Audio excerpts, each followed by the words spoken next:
yayılan kalbimin gizli nəğməsi, gecələrin içində yanan bir ışıq kimi. Səsini duyanda dayanır zaman, adın düşür dodağıma sakit bir dua kimi.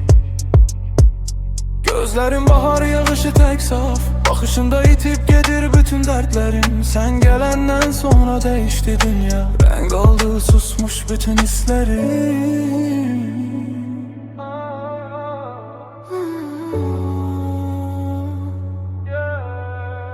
Şaylan yüreğimin en derin yeri sensen. Küləyə sən də belə adını pıçıldayır ruhum. Bir gün geçsen belə unutmaram səni. Çünkü sen benim yarım qalan arzumsan. Şaylan yüreğimin en derin yeri sensen.